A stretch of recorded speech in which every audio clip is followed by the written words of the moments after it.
clutch slippage there. Cold car, cold clutch.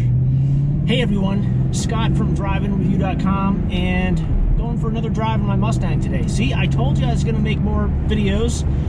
It's hard, I admit. Because I don't drive this car very often, but I'm making it a goal for 2020. I'm going to make more videos about this car, even though it's completely stock, and I know it's not going to be all that exciting for a little while, but I'm going to do my best. So today what I wanted to do is talk about the worst things about owning a 2012 5.0 Mustang GT. There's definitely some good points and bad points. It's definitely not the most amazing car, but it's great. It's a fun toy. It's a fun daily driver. I can't really complain. For the bang for the buck is just incredible. And I'm going to start off with one of the things that I just alluded to, which is this is a stock car. There are no modifications on it except for wheels. And the thing that I hate is when I tell people that I drive a Mustang, a 2012 Mustang GT with the 5.0 Coyote V8, they all instantly ask, what mods do I have on it? What did you do to it? How much horsepower is it making? Just all kinds of performance questions. They want to know what I've done to it, and it's really embarrassing to tell them that I drive a stock car. I don't know, it's just, it didn't really bother me at first, because when I first got the car, I was thinking, okay, yeah, this is going to be great. It's going to be a long-term build. I'm just going to modify it little by little. But here I am, 4 years later, and it's still completely stock. Not that I really care what people think, but I know they're probably thinking, it's like, yo, Scott, you drive one of the most easily modded cars in the US right now. The aftermarket for these things is absolutely huge. Why are you not pouring money into this car? Well, if you've seen my past videos, you'll know that I'm kind of poor right now. I'm pouring all my money into another business, so there's nothing left over for this yet. The gas mileage on this thing isn't all that great.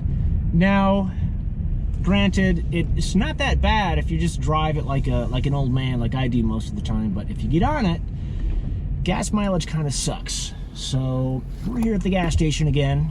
It seems like a frequent thing because I drive this car hard a lot. Not always, but enough to get me to stop at the gas station often. So let's get some gas.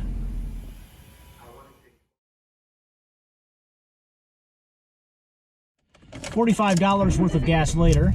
Got a full tank, looking good. And we'll continue on with this list of all the worst things about driving a 2012 5.0 Mustang GT. Am I getting fat? I can't. There we go. That's better. I don't think so. Okay, let's see here. Well, I think the next thing to talk about, since I'm in a crowded area with people around, is the whole Mustangs crashing into a crowd meme thing. That bugs the hell out of me. Now, yeah, it was funny at first, and okay, it's still kind of funny sometimes, but as a Mustang owner, another thing that people always joke with me about is the fact that I crash into crowds of people all the time because I drive a Mustang. It's stupid. It's absolutely stupid. I'm sick and tired of hearing about it. But it is what it is. I mean, I guess it's fun to laugh about sometimes, but I know I've made the joke, and I've actually sat on YouTube and I've watched videos of Mustangs crashing into crowds. And I do that for entertainment, or I did that for entertainment, so I'm guilty of it. But as a Mustang owner, I'm sick of it. I don't want to hear it. I don't crash into a crowd. I never have crashed into a crowd. I'm not planning on crashing into a crowd, so let's end it.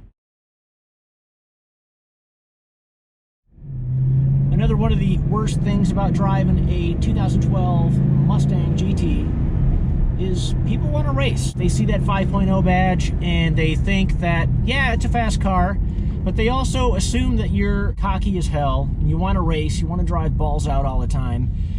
And I don't know, I just feel like people think that I have something to prove because I drive a 5-liter Mustang. And I don't. I mean, if you know me in real life, I don't know, I'm just totally not that. So, I don't know, this is kind of the wrong car for me to be driving because my personality doesn't really fit it. I've thought about stripping off the 5.0 badges, but then, you know, what's the point? I like the 5.0 badges. It's cool. It's what makes the car. It's like I've always wanted a 5.0 Mustang, and I have a 5.0 Mustang now, so why should I have to rip off the badges? I don't know. It's something that bugs me.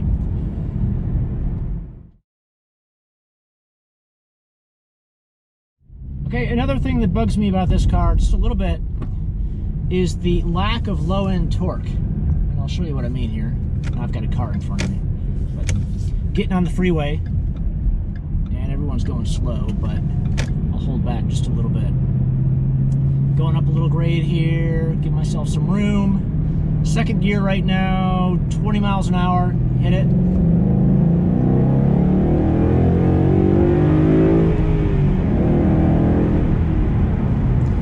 It's not until you get into the upper RPM range that this car really comes alive. And you know, at first, when I first got this car, way back in 2016? Yeah, 2016, January 2016, 4 years ago, I loved that. I loved the fact that this car had top-end power for days. You get all the way up to the red line, it pulls all the way.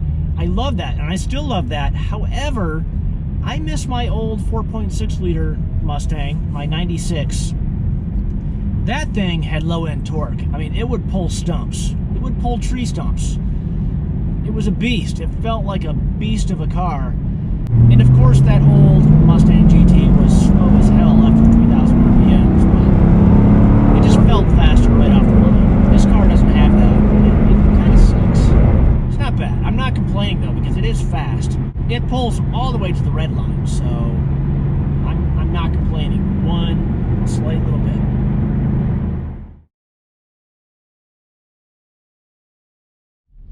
I'll tell you one thing that I don't mind though so much is traffic in this car. More specifically, sitting in traffic in this car. Even with the 6-speed manual, it's not that bad. The clutch is fairly light, and it's not a chore to sit in traffic and do the clutch thing and go from gear to gear, and it's not bad. I know a lot of people complain about that, like they prefer to have an automatic transmission in heavy traffic such as this, but I don't mind.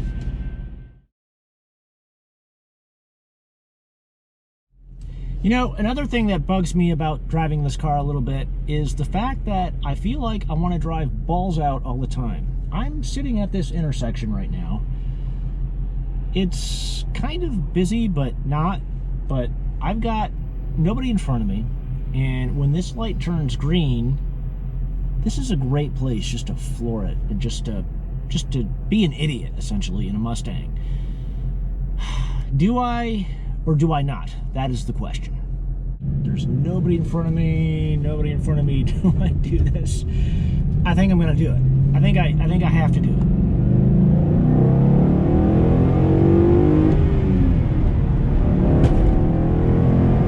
I drive like an idiot in this car, which is completely irresponsible and stupid of me because I have a clean driving record. Well, it's been a long time since I've gotten a ticket. It's been, I don't know, maybe 10 years or so. But driving this car, getting in this car, I always feel like I do stupid things for no reason. Things that'll make me lose my driver's license, and that's not a good thing. Because it's a fun car. It's absolutely a fun car, and man, it's not good. It's not good. Anyway, that's it for this rant video. I know I'm kind of struggling to make content with a completely stock Mustang GT. It's hard because all the other YouTube videos that I see, that I watch, all the other people that I subscribe to, they're modding the hell out of their cars. They're driving them hard, doing 9-second passes in the quarter mile, and here I am, dinking around in my completely stock Mustang. I don't know. I need to, as soon as this channel starts generating revenue, I'm gonna put it back into the channel, definitely, whether it's mods to this car or getting another car entirely. Bear with me for a little while. It's a little bit of a struggle to make content with a stock Mustang. I love it. It's a good car, but thanks for watching, and I'll catch you in the next one.